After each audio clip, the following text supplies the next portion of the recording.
नमस्कार साथियों, centre for ambition के इस प्लेटफॉर्म पर आप सभी का स्वागत है। आज हम लोग प्रस्तावना का पूरा डिस्कशन करेंगे इस सेशन के अंदर। और आप इस डिस्कशन को सुनने के बाद मुझे पूरी उम्मीद है कि इससे रिलेटेड जितने भी प्री के अंदर क्वेश्चन आए हुए हैं अभी तक, उन सब को करने में आप सक्षम हो जाएंगे। साथ ही आप अगर पेन और कॉपी लेकर साथ में बैठेंगे तो 2023 या 24 के अंदर यूपीपीसीएस में एक क्वेश्चन पूछा गया था कि प्रस्तावना को संविधान का दर्शन क्यों कहा जाता है, इसको आपको एलेबोरेट करना था। तो मुझे लग रहा है आप अगर पेन और कॉपी लेकर बैठेंगे और अपने की पॉइंट्स को नोट डाउन करेंगे अपनी नोट्स के ऊपर, कॉपी के ऊपर, तो आप उस क्वेश्चन को भी इजीली टैकल करने में सक्षम हो जाएंगे।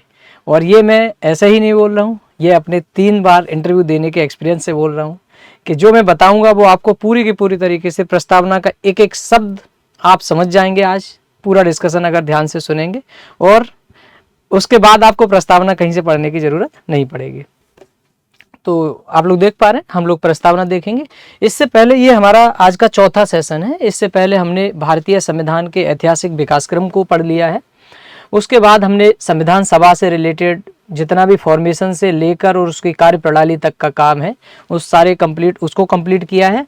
और उसके अलावा जो हम लोगों ने एक सेशन कंडक्ट किया है वह हमने संविधान की जो सैलेंट फीचर हैं, संविधान की विशेषताएं हैं, उनसे रिलेटेड किया है। आज हम उसी सीरीज के अंदर आगे बढ़ते हुए यह संविधान की प्रस्तावना से रिलेटेड टॉपिक करेंगे। तो चलो शुरू करते हैं हम लोग प्रस्तावना को। आप लोग यहां से देख लीजिए, एक सेकेंड।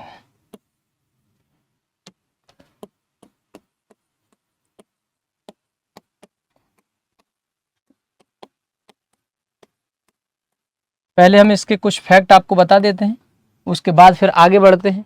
और फैक्ट क्या, इसका डेवलपमेंट सबसे पहले देखेंगे। तो डेवलपमेंट इसका कहाँ से आता है, आप फिर से वापस जाइए 13 दिसंबर 1946 की उस तारीख को। 13 दिसंबर 1946 संविधान सभा की इस बैठक में पंडित जवाहरलाल नेहरू के द्वारा एक उद्देश्य प्रस्ताव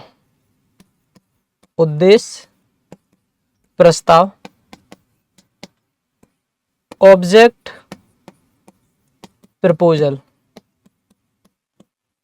प्रपोजल यहां पर रखा पंडित जवाहरलाल नेहरू के द्वारा। यही उद्देश्य प्रस्ताव आगे चलकर 22 जैन 1947 को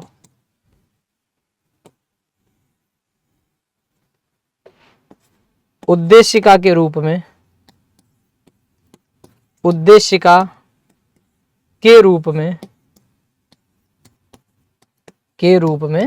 अपनाया गया। ये दो बातें आप यहां पे याद रखेंगे डेट से रिलेटेड, 13 दिसंबर और 22 जनवरी। 13 दिसंबर को क्या हुआ, पंडित जवाहरलाल, आप देख लीजिए 13 दिसंबर को क्या होता है, पंडित जवाहरलाल नेहरू के द्वारा एक उद्देश्य प्रस्ताव ऑब्जेक्ट प्रपोजल पेश किया जाता है। ये यहाँ पर लिखा है ऑब्जेक्ट प्रपोजल। उसके बाद इसी ऑब्जेक्ट प्रस्ताव को, उद्देश्य प्रस्ताव को 22 जनवरी 1947 के अंदर उद्देशिका के रूप में स्वीकार कर लिया जाता है। ये दो की पॉइंट यहाँ से याद रखेंगे। अब हम आते हैं इसी से रिलेटेड और डिस्कशन को बढ़ाते हैं आगे। यह जो हमारा प्रियम्बल है, इसमें दो बातें आप यहाँ पर याद रखेंगे कि इसके अंदर जो लैंग्वेज यानी भाषा, ये हम इसके अंदर जो भाषा यूज की गई है, इस भाषा को हमने ऑस्ट्रेलियन कॉन्स्टिट्यूशन से प्रभावित होकर लिया है। आपसे क्वेश्चन पूछा जा सकता है कि प्रियम्बल में जो लैंग्वेज यूज हुई है या प्रियम्बल की भाषा है, प्रस्तावना की भाषा है, वो किस देश के संविधान से प्रभावित है, तो आप बताएंगे ऑस्ट्रेलिया के संविधान से। और ये प्रियम्बल का आइडिया कहाँ से आया है प्रियम्बल का, तो यूएसए के कॉन्स्टिट्यूशन से आया है, क्योंकि यूएसए के कॉन्स्टिट्यूशन में ही we the people of United State of America, उसी तरीके से हम लोगों ने यूज किया we the people of India. तो ये दो बातें आप यहाँ से याद रखेंगे। अब इसके बाद आपकी शुरू होती है प्रियम्बल के विचार को, यानी प्रियम्बल जो हमने अपनाई है उससे रिलेटेड आज आप यहाँ पर क्या क्या देखेंगे। तो उसमें सबसे पहले तो आप देखेंगे प्रियम्बल की हिस्टोरिकल बैकग्राउंड, जो कि आपने देख लिया है। उसके बाद आप देखेंगे प्रियम्बल के अंदर जो शब्दावली यूज हुई है, जो शब्द यूज हुए हैं, वर्ड्स यूज हुए हैं, उन सब के मीनिंग को समझेंगे आप। रटना तो है ही नहीं, रट के क्या कर लोगे आप, समझ में तो आना चाहिए ना। उससे रिलेटेड अगर आपके पास जो कॉन्सेप्ट है उससे जुड़ा हुआ, वो अगर आपको पता होगा तो आपको प्रियम्बल आसानी से आने लगेगी। रटने के लिए तो मैं नहीं कहूँगा, लेकिन आपको थोरोली उसके टर्म जो की पॉइंट यूज हुए हैं उसके अंदर, वो उनसे आपकी जानकारी आपको होना चाहिए और वो आपको एक तरीके से मुंहजुबानी होने भी चाहिए। उसके लिए आप क्या करेंगे कि अपने जहाँ भी पढ़ते हैं वहाँ कहीं से भी प्रियम्बल को लिख लीजिए या एनसीईआरटी की किसी बुक से उसको फाड़ के और अपने टेबल के आगे उसको चिपका लीजिए। आप दिन में जब भी सुबह उठेंगे एक बार अगर उस पर नज़र पहुँचाएंगे, एक बार जब उसको पढ़ते रहेंगे लगातार दो चार बार उसको पढ़ेंगे तो आपको वो हूबहू याद हो जाएगी। तो हम लोग उससे रिलेटेड वर्ड के मीनिंग देखेंगे आज, और फिर उसके बाद हम देखेंगे कि क्या प्रस्तावना भारतीय संविधान का भाग है या नहीं है, और इसके ऊपर हमारे जो जुडिशरी है यानी कि सर्वोच्च न्यायालय है उसके द्वारा क्या वर्डिक्ट दी गई है। फिर उसके बाद हम लोग क्रमशः देखेंगे बेरुवारी मामला क्या था, उसने प्रस्तावना को लेकर क्या वर्डिक्ट दिया है। फिर उसके बाद केशवानंद भारती का मामला क्या था, उसमें क्या वर्डिक्ट दिया गया है। उसके बाद एसआर बॉम्बई का मामला क्या है, उसमें प्रस्तावना से रिलेटेड क्या टिप्पणी की गई है। और आखिर में देखेंगे एलआईसी ऑफ इंडिया के अंदर सर्वोच्च न्यायालय ने क्या वर्डिक्ट दी है और क्या फिर वर्तमान की सिचुएशन क्या है, यानी प्रेजेंट डे सिचुएशन क्या है। क्या हम भारतीय संविधान की प्रस्तावना के अंदर संशोधन कर सकते हैं या नहीं कर सकते हैं, और अगर कर सकते हैं तो उसकी कोई लिमिटेशन है या नहीं है। क्या इतिहास में आज तक उस प्रस्तावना के अंदर संशोधन किया गया है या नहीं किया गया है। ये सारी की सारी बातें आप इस डिस्कशन के अंदर आसानी से सुनिए और उनको अपने अंदर समाहित करने का प्रयास करिए। तो हम लोग यहाँ से देखते हैं, जैसा कि उसमें शुरू में ही यहाँ पर लिखा गया है कि हम भारत के लोग भारत को एक, ये इस तरीके से ही तो लिखा गया है, हम भारत के लोग भारत को एक संपूर्ण प्रभुत्व संपन्न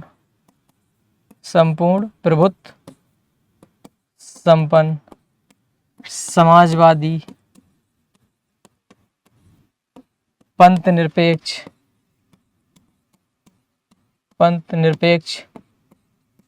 लोकतांत्रिक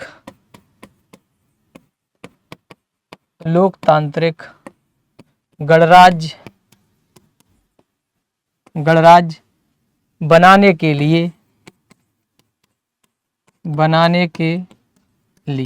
पहले आप ये वाला पैराग्राफ देख लीजिए। यहाँ पर आपको कुछ पॉइंट याद रखने हैं विशेष रूप से। एक तो ये है, दूसरा एक सेकेंड, दूसरा आप ये वाला याद रखिए। कलर अच्छा इसके ऊपर चेंज हो जाना चाहिए था ताकि आपको आसानी से ये बात समझ में आए कि इसको हमने अलग से कलर में क्यों किया है। ये अब शायद दिख रहा होगा, दिख रहा है क्या आप लोगों को? हाँ दिख रहा है।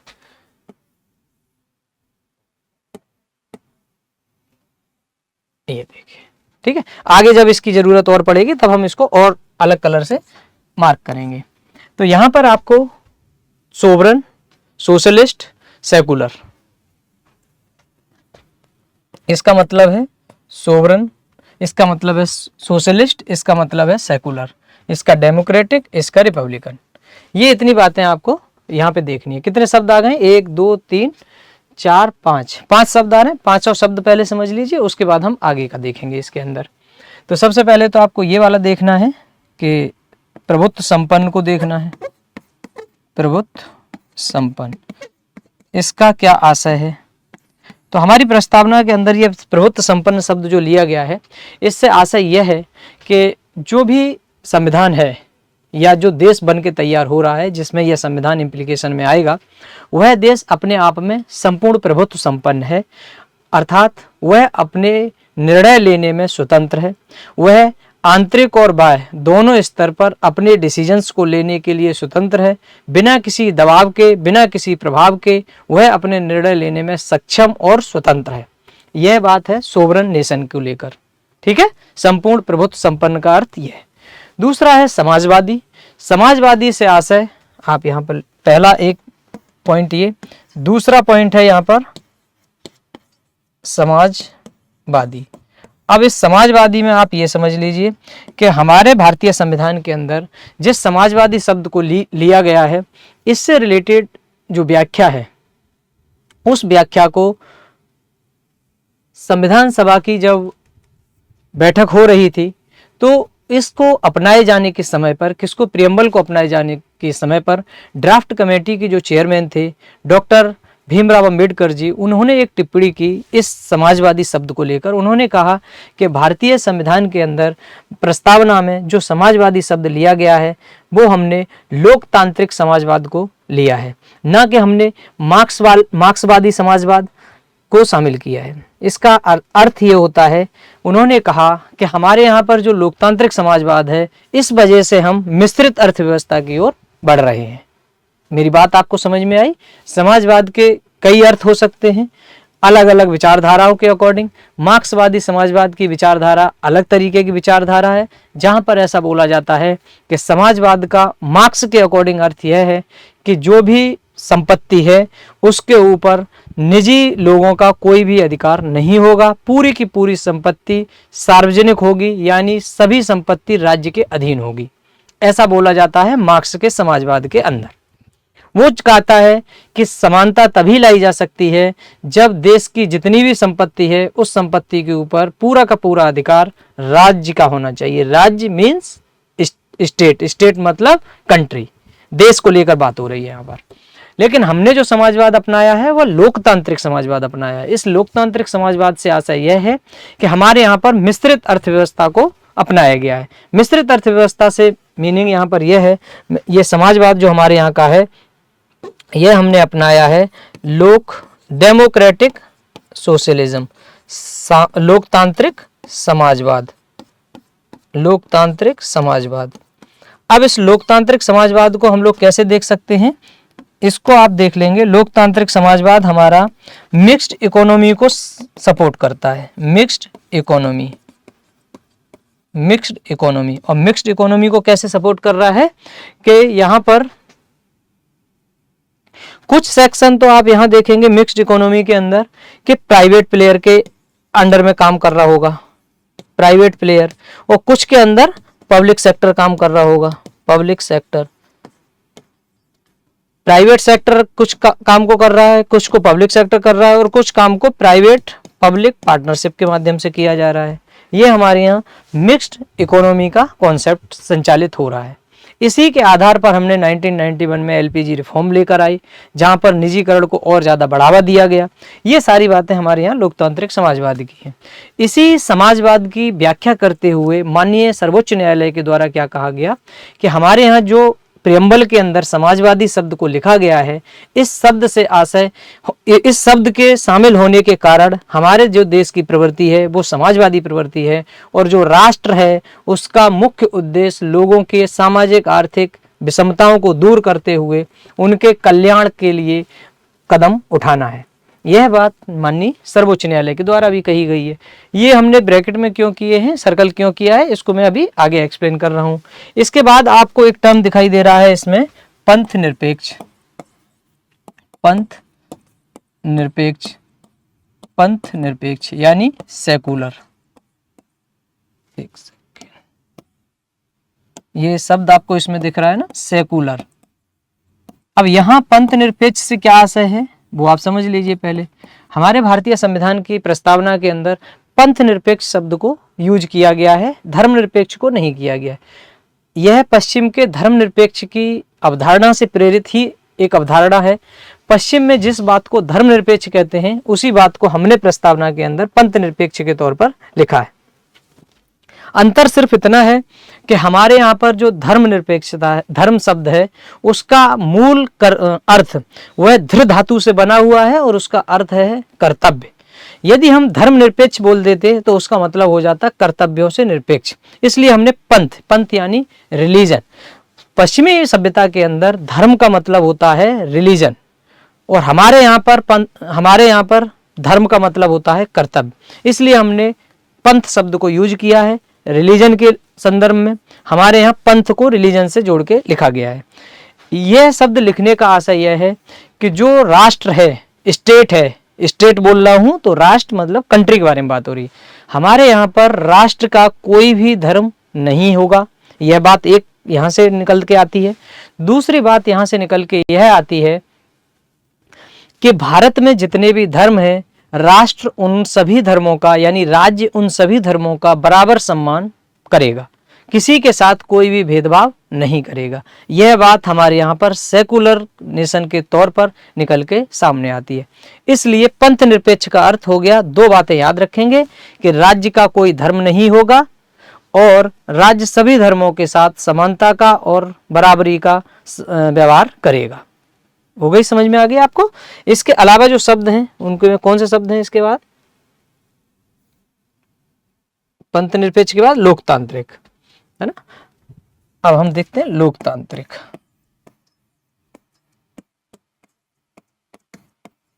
लोकतांत्रिक, लोकतांत्रिक यह शब्द भी है और यह है डेमोक्रेटिक।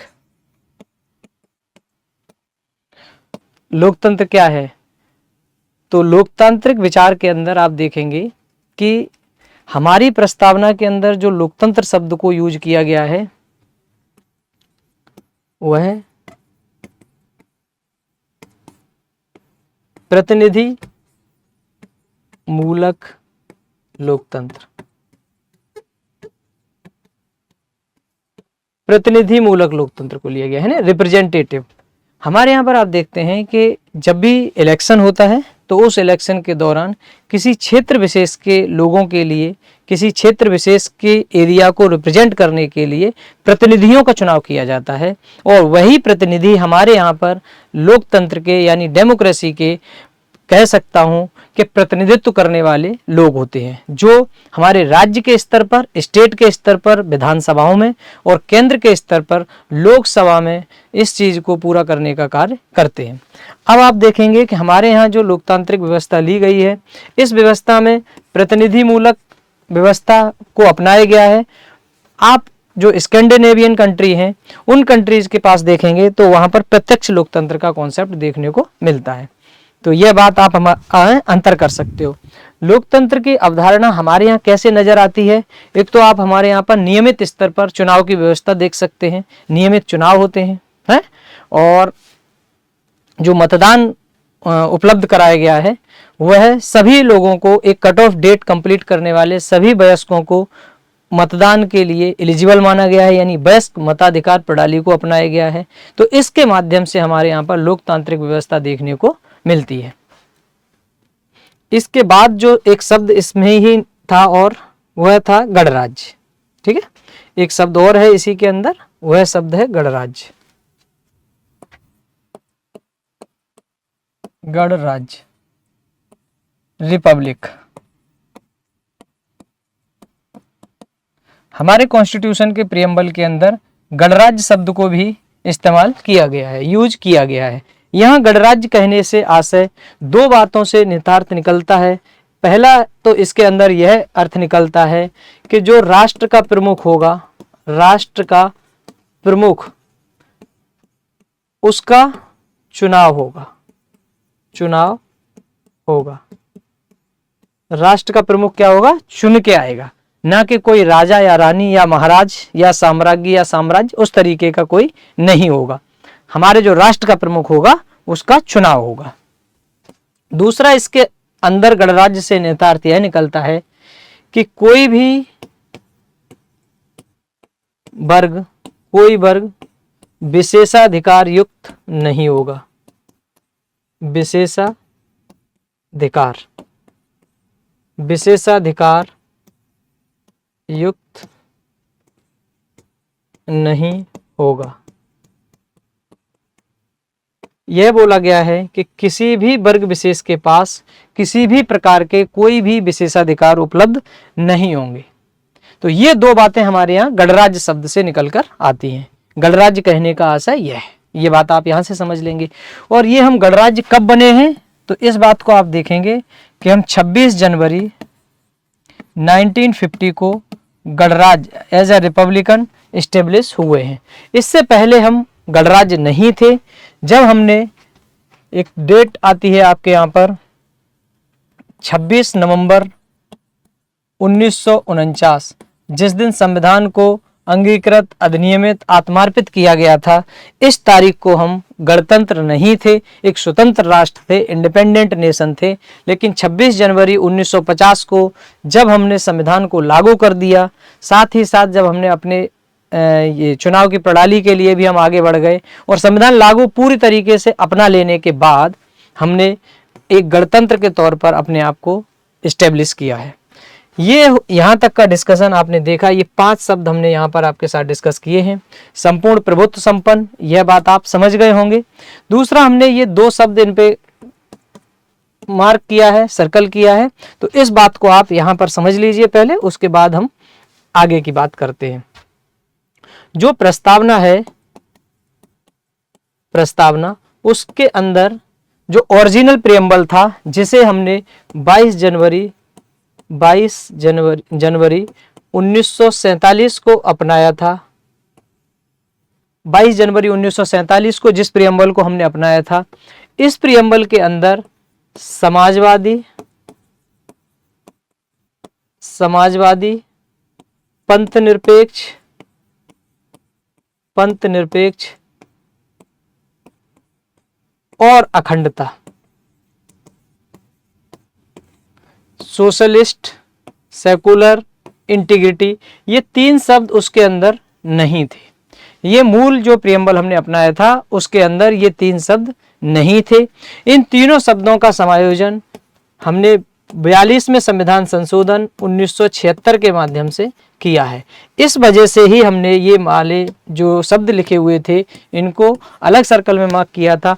अखंडता की जहाँ पर जगह आएगी हम उसको उसी जगह पर आपको एक्सप्लेन करके समझाने का प्रयास करेंगे। ये जिस क्रम में लिखा हुआ है यहाँ तक के लिए, इस प्रियम्बल का यही क्रम है। आपसे प्री के अंदर कई बार इस तरीके से पूछा गया है कि संविधान, देखो क्या 2 तरीके से क्वेश्चन आते हैं कि संविधान की प्रस्तावना का सही क्रम क्या है। दूसरा उसमें पूछा जाता है 26 जनवरी 1950 को संविधान की प्रस्तावना का मूल स्वरूप क्या था, तो आप उसमें बता पाएंगे। ये 2 शब्द हटाने के बाद जो बचेगा वह मूल स्वरूप था। इन दोनों शब्दों को लगाने के बाद जो बचेगा वह कहाँ से, 1976 के बाद जो ऐड किए गए हैं उसके बाद ये वाला स्वरूप देखने को मिलेगा। तो यहाँ तक आप याद रखेंगे। दूसरा, आपको अब प्रस्तावना के अंदर आप आइए। यहाँ पर यहाँ तक हमने इसको कर लिया है गणराज्य बनाने के लिए तथा उसके समस्त नागरिकों को, यहाँ तक हमने किया है। We the people of India having solemnly resolved the constitute India into sovereign, socialist, secular, democratic republic and to secure to all its citizen justice. अब यहाँ पर हमको क्या करना है, न्याय। अब न्याय आप देख लीजिए, यहाँ पर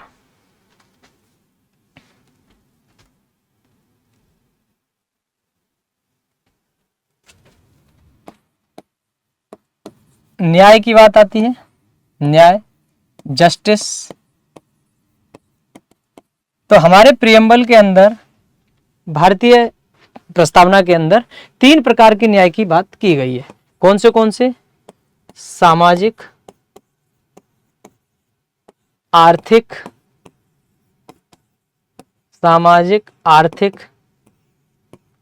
राजनीतिक। सामाजिक, आर्थिक, राजनीतिक न्याय, यह बात आप यहां पर देख सकते हैं।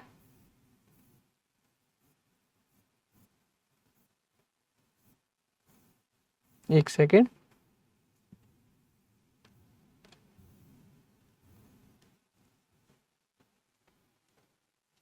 सामाजिक, आर्थिक और राजनीतिक न्याय, ये 3 तरीके के न्याय आपको देखने को मिल जाएंगे। अब ये 3 न्याय कैसे मिलेंगे? एक तो पहला बोला सामाजिक न्याय। सामाजिक न्याय कब होगा? जब समाज में किसी भी वर्ग विशेष को के साथ किसी भी तरीके का कोई भी भेदभाव नहीं होगा। डॉक्टर भीमराव अंबेडकर जी ने तो यहाँ तक कहा कि किसी भी देश के अंदर राजनीतिक लोकतंत्र की सफलता तभी संभव है जब उसके अंदर सामाजिक लोकतंत्र सफल हुआ हो। यानी सामाजिक लोकतंत्र की स्थापना किए बिना आप राजनीतिक लोकतंत्र की स्थापना नहीं कर सकते हैं। सामाजिक लोकतंत्र कब आएगा? जब हमारे यहाँ वर्ग विभेदीकरण कम होगा, लोगों के साथ सम्मान का व्यवहार किया जाएगा, वर्गों के बीच में अंतराल कम होंगे, तब हम सामाजिक न्याय की तरफ बढ़ेंगे। एक्चुअल में सामाजिक न्याय यानी सोशल जस्टिस का मतलब यह होता है कि समाज के पिछड़े वर्गों, जो पिछड़े वर्ग हैं या vulnerable section of the society है, उसको भी राष्ट्र की संपत्ति में से उसका उचित हिस्सा प्राप्त हो। यह है सामाजिक न्याय का कॉन्सेप्ट, यानी वितरण न्याय मूलक होना चाहिए। तो सामाजिक न्याय की व्यवस्था हमारे प्रियम्बल के अंदर की गई है। इसको जब हम अपने प्रियम्बल के इस पार्ट को, हमने आपको कहा ना संविधान की प्रस्तावना को संविधान का दर्शन क्यों कहा जाता है, यह क्वेश्चन आपसे 23 से 24 के मेंस में पूछा गया है। अब कैसे करोगे आप, तो इस चीज का जैसे सामाजिक न्याय है तो ये कहां पर आपको देखने को मिलेगा, डीपीएसपी के अंदर आर्टिकल 38 और 39 के अंदर इसका कॉन्सेप्ट विस्तृत रूप में है, एक्सपांड फॉर्म में यहाँ पर देखने को मिलेगा। फिर कहा कि आर्थिक न्याय होना चाहिए। तो आर्थिक न्याय कैसे होगा, प्रत्येक व्यक्ति को अपनी आजीविका के लिए कोई भी माध्यम अपनाने की छूट होनी चाहिए। यह बात यहाँ पर आप देख सकते हैं। इस चीज को आप कहाँ पर देखेंगे, तो आर्टिकल ये जो 12 से लेके 35 लिखे गए हैं, इसमें स्वतंत्रता का अधिकार जो दिया गया है आर्टिकल 19 के अंदर, 19 से 22 तक दिए गए हैं। तो आर्टिकल 19 के अंदर ही एक पार्ट आता है जिसमें आजीविका के अधिकार के बारे में बात की गई है। उसी प्रकार से राजनीतिक न्याय की बात की गई है। राजनीतिक न्याय दो संदर्भों में देखना है। एक तो है किसी भी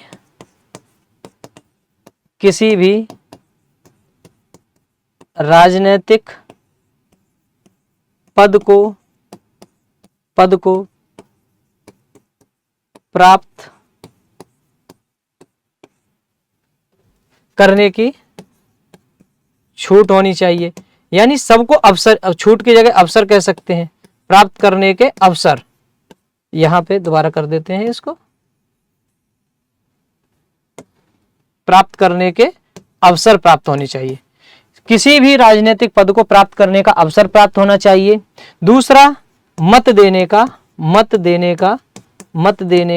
अधिकार प्राप्त होना चाहिए। मत देने का अधिकार प्राप्त होना चाहिए। अब इसी मत देने के अधिकार के संदर्भ में और इसके राजनीतिक पद प्राप्त करें, 325 नंबर का आर्टिकल, 326 नंबर का आर्टिकल, ये दोनों आर्टिकल इसी बातों को व्याख्या करते हैं। 325 नंबर का आर्टिकल कहता है कि किसी भी व्यक्ति के साथ जाति, धर्म, लिंग, जन्म स्थान आदि के आधार पर उसे मतदाता सूची से बाहर नहीं किया जा सकता है, या इन्हीं आधारों पर किसी व्यक्ति को मतदाता सूची में शामिल नहीं किया जा सकता है। क्या मेरी बात समझ पाए? मैंने दो बातें अलग अलग बोली, लिंग, जन्म स्थान और धर्म, भाषा, जाति के आधार पर न तो किसी व्यक्ति को आप उसमें मतदाता सूची में शामिल करने के लिए शामिल करने के लिए उसको आधार बना सकते हैं, और न ही किसी को उसमें शामिल न करने का आधार बना सकते हैं। दूसरा 326 है, तो लोकसभा और राज्यसभा के जो चुनाव होंगे, प्रतिनिधि चुने जाएंगे, वो वयस्क मताधिकार के आधार पर चुने जाएंगे। यह बात इस जगह पर लिखी गई है। अब इस न्याय के बाद, अब इस न्याय के कॉन्सेप्ट को देखो, मैंने आपसे जैसा कहा है कि क्वेश्चन कैसा भी आएगा आप हल करने में कैपेबल हो जाएंगे यदि आपने ध्यानपूर्वक इस पूरी डिस्कशन को सुना हुआ है। न्याय के अंदर जब आप देखेंगे तो ये न्याय की व्यवस्था हमने कहां से ली है, रशियन रिवॉल्यूशन से।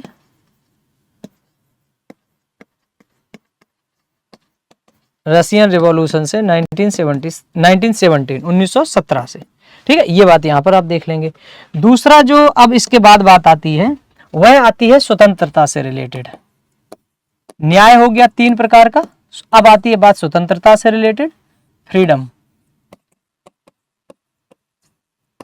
से रिलेटेड। अब इसके अंदर आप देखेंगे तो कौन सी स्वतंत्रताएं प्रेम्बल के अंदर नागरिकों को प्रदान की गई हैं। तो आप इसमें देखेंगे विचार, दूसरा इसके अंदर अभिव्यक्ति, तीसरा है इसके अंदर विश्वास, चौथा है इसके अंदर धर्म, पांचवा है इसके अंदर उपासना। ये 5 प्रकार की स्वतंत्रता प्रियम्बल के अंदर नागरिकों को प्रदान की गई है। विचार, आप अपने विचार व्यक्त करने के लिए स्वतंत्र हैं।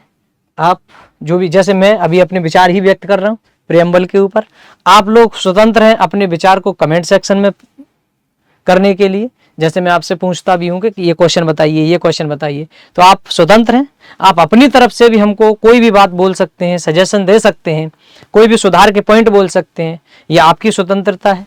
लेकिन बस अब हमारी स्वतंत्रता के साथ आपको एक बात और सुननी पड़ेगी, वो यह है कि स्वतंत्रता, विचार व्यक्त करने की स्वतंत्रता आपको प्राप्त है, यह बात ठीक है, लेकिन आपको दूसरों के विचारों को भी सम्मान करना चाहिए। ठीक है, ये दो बातें आप याद रखेंगे। उसके बाद है अभिव्यक्ति। आप जिस बात को रिप्रेजेंट करना चाह रहे हैं, अपने आप को अभिव्यक्त करना चाह रहे हैं, उसके लिए भी आप स्वतंत्र हैं। आप अपने आप को अभिव्यक्त कर सकते हैं, रिप्रेजेंट कर सकते हैं। दूसरा है विश्वास। आपका किसी चीज में फेद है, मान लो जैसे हमारे यहाँ पर जो मिथक कहानियां हैं या कथाएं हैं, जैसे रामायण को भी एक कहानी माना गया है, तो उसके अंदर जो पूरी स्टोरी आ रही है, अगर मुझे विश्वास है कि भगवान राम ने माता सबरी के झूठे बेर खाए थे, तो ये मेरा विश्वास है और इसको मैं मानूंगा और मुझे कोई इसे मानने से रोक नहीं सकता है। तो आपको भी यह बात विश्वास करने की स्वतंत्रता है कि आपको जो विश्वास है, आपको वह विश्वास आप कर सकते हैं, कोई आपको रोकेगा नहीं। धर्म, आपको जो धर्म भी अच्छा लगता है, उस धर्म को आप अंतःकरण से स्वीकार कर सकते हैं। इस बात के लिए आपको आर्टिकल 25 से लेकर 28 तक काफी स्वतंत्रता भी प्रदान की गई है। आप उस स्वतंत्रता के आधार पर आप अपने धर्म का अनुपालन कर सकते हैं।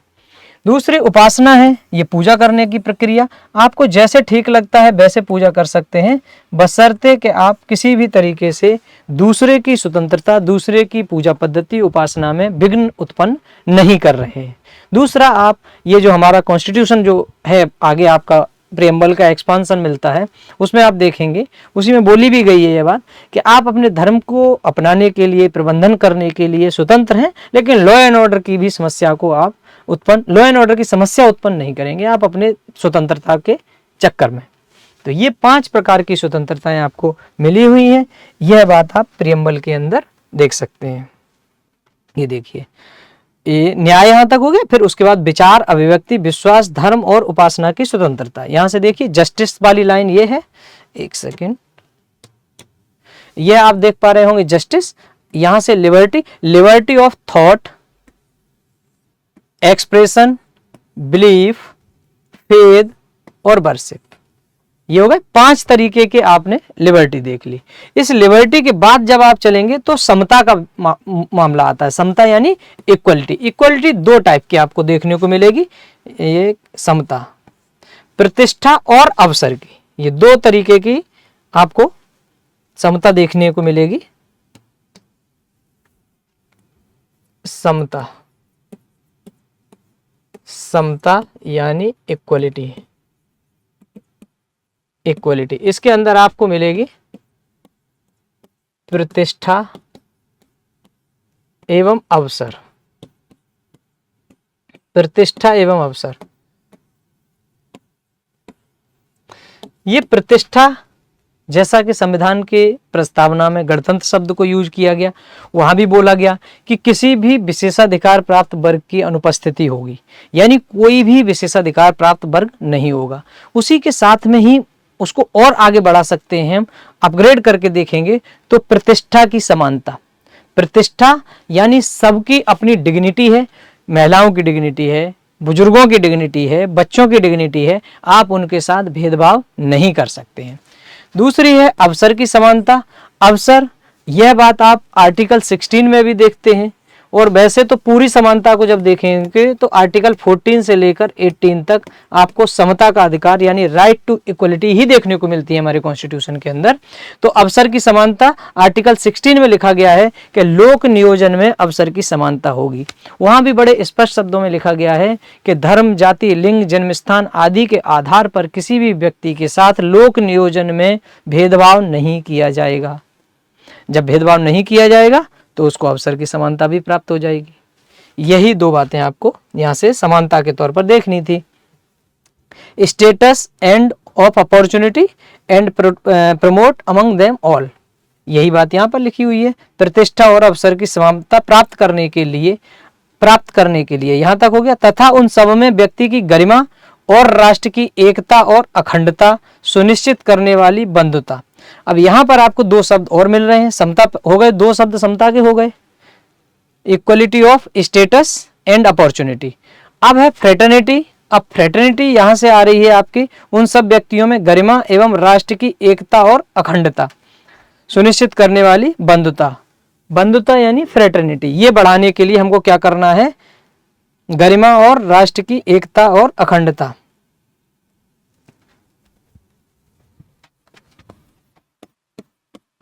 राष्ट्र की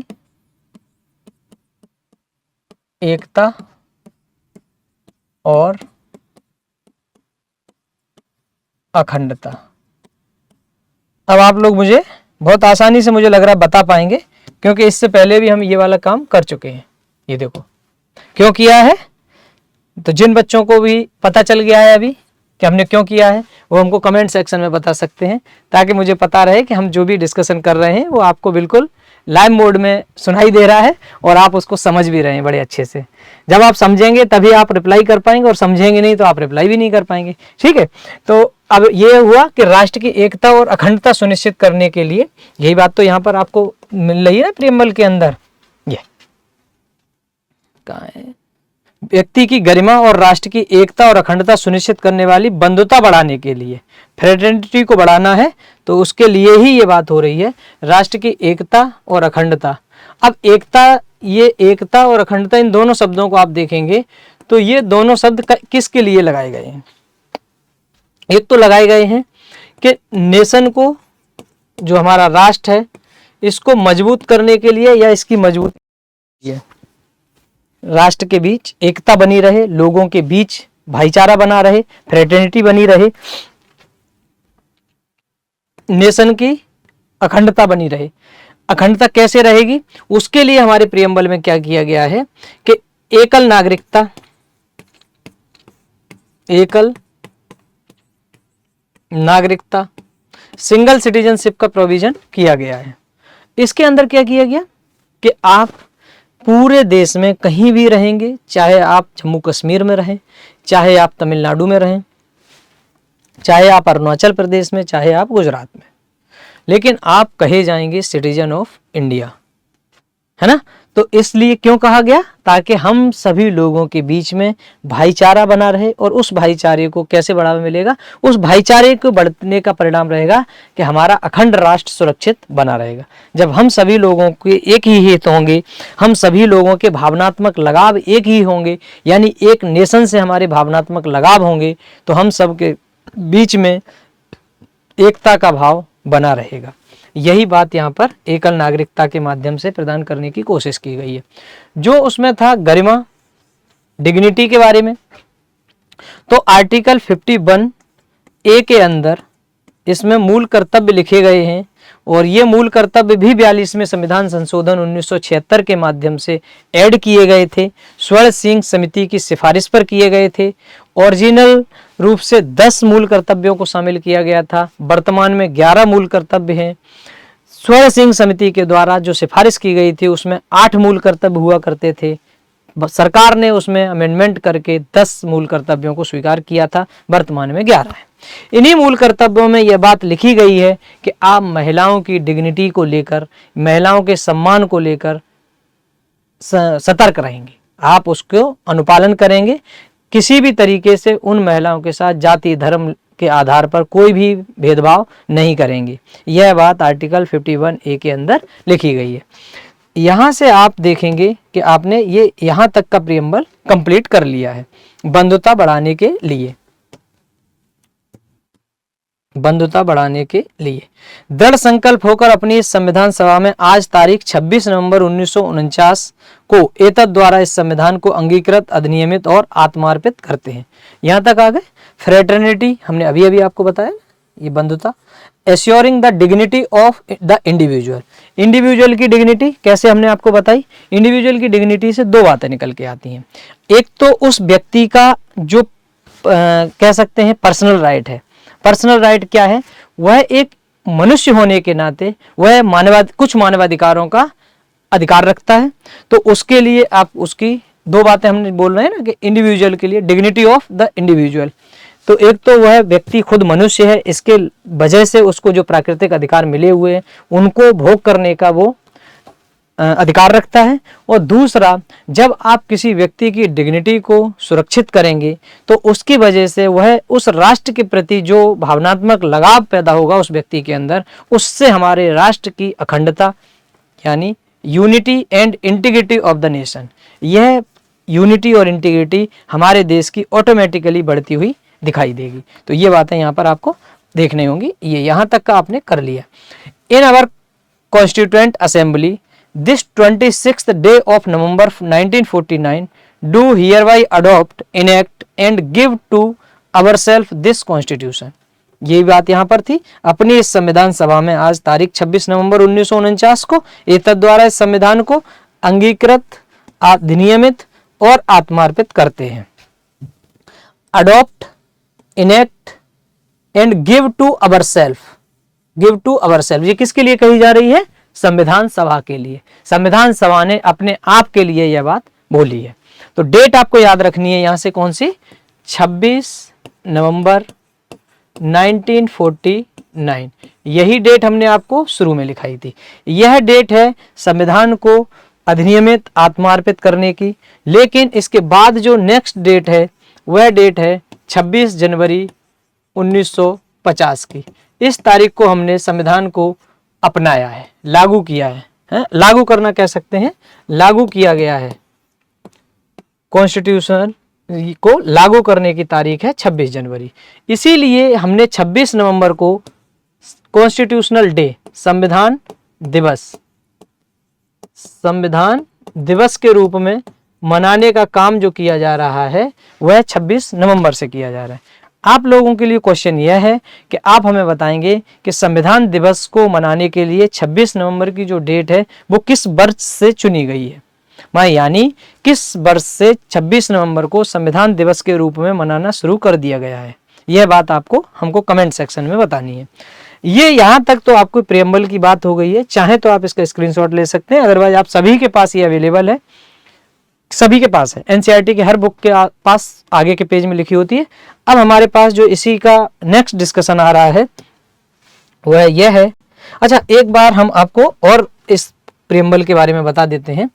आपने ये पूरा पढ़ लिया है, इसी क्रम में ही आपको ये याद करना है। जैसे हमने देखो लिखा, हम भारत के लोग भारत को एक संपूर्ण प्रभुत्व संपन्न समाजवादी पंथनिरपेक्ष लोकतांत्रिक गणराज्य बनाने के लिए उसके समस्त नागरिकों को न्याय, सामाजिक, आर्थिक और राजनीतिक न्याय, विचार, अभिव्यक्ति, विश्वास, धर्म, उपासना की स्वतंत्रता और प्रतिष्ठा और अवसर की समता प्राप्त करने के लिए तथा उन सब में व्यक्ति की गरिमा।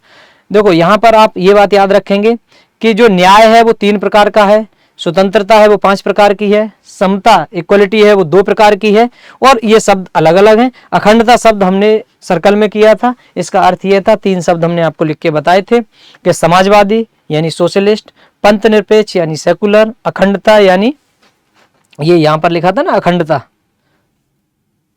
इंटीग्रिटी वाला जो शब्द था अखंडता, इस शब्द को हमने 42वें संविधान संशोधन 1976 के माध्यम से प्रियम्बल में ऐड किया है। ओरिजिनल कॉन्स्टिट्यूशन के प्रियम्बल में यह शब्द अवेलेबल नहीं था। अब हमें यह देखना है इस प्रियम्बल के लिए कि इसके लिए एक क्वेश्चन सुप्रीम कोर्ट में गया। सुप्रीम कोर्ट के अंदर 1960 के अंदर बेरुबारी मामला आया, बेरुबारी बनाम पंजाब राज्य।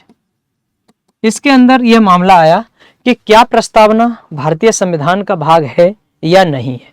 तो इस बेरुबारी मामले में माननीय सुप्रीम कोर्ट ने क्या कहा कि प्रस्तावना हमारे जो संविधान निर्माता थे उनके विचारों को अभिव्यक्त करती है। यह बात उन्होंने कही सुप्रीम कोर्ट ने कि प्रस्तावना हमारे संविधान निर्माताओं के विचारों को तो अभिव्यक्त करती है, लेकिन यह कॉन्स्टिट्यूशन का पार्ट नहीं है। ठीक है, यह बात आप याद रखेंगे। यह बात हो गई। उसके बाद क्या हुआ, केस 1973 की बात है। इस 1973 में एक मामला आता है केशवानंद का। केशवानंद, यहां पे ऐसे लिख सकते हो,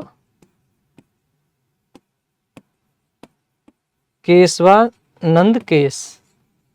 इस केस के अंदर माननीय सर्वोच्च न्यायालय ने पिछला जो उनका डिसीजन था, इस डिसीजन को पलटते हुए कहा कि जो प्रियम्बल है,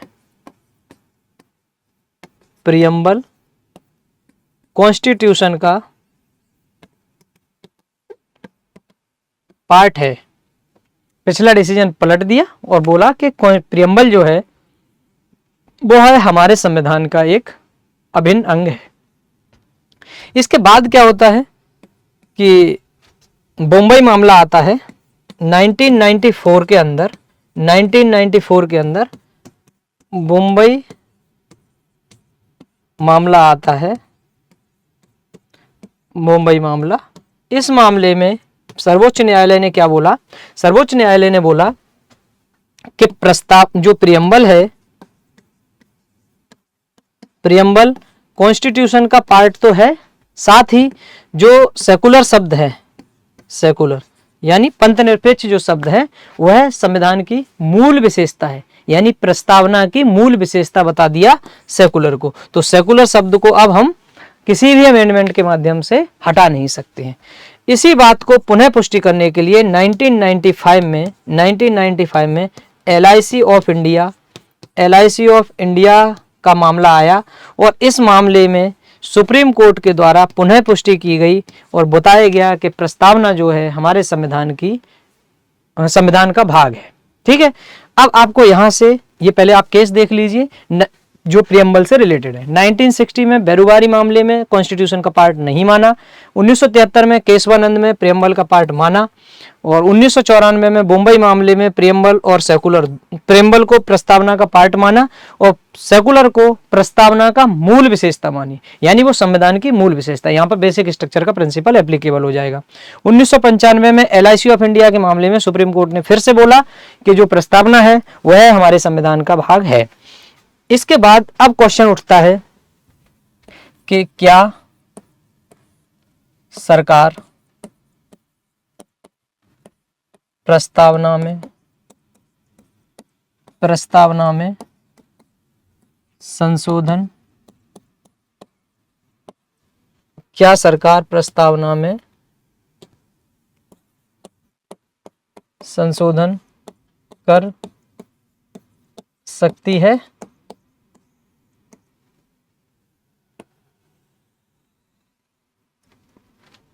क्या सरकार प्रस्तावना में संशोधन कर सकती है? तो 1973 में केशवानंद भारती जो मामला था, केशवानंद भारती केस, इस केस के अंदर सुप्रीम कोर्ट ने स्पष्ट किया कि आर्टिकल 368 अनुच्छेद 368 के माध्यम से जो संसद को शक्ति प्राप्त है, उस शक्ति का प्रयोग करते हुए सरकार संविधान के किसी भी भाग में संशोधन कर सकती है, लेकिन वह बेसिक स्ट्रक्चर का वायलेशन नहीं कर सकती है, बेसिक स्ट्रक्चर का उल्लंघन नहीं कर सकती है, उल्लंघन नहीं कर सकती है। यह बात आप एक तरीके से लिमिट समझ सकते हो कि यह बात सुप्रीम कोर्ट के द्वारा सरकार के लिए एक बोल सकते हैं कि एक बैरियर का काम कर दिया है कि आप बेसिक स्ट्रक्चर का वायलेशन नहीं करेंगे, बाकी आपको जहां मर्जी है आप कॉन्स्टिट्यूशन के अंदर अमेंडमेंट कर सकते हैं। अब नेक्स्ट क्वेश्चन आता है, क्या प्रियम्बल में अब तक कोई इतिहास में संशोधन हुआ है? तो यस, ओनली वन, केवल एक बार प्रियम्बल के अंदर एक संविधान संशोधन लाया गया है। वह संशोधन है आपका 42 नंबर का, जो 1976 में लाया गया था। 3 शब्द इसके अंदर जोड़े गए हैं, सोशलिस्ट,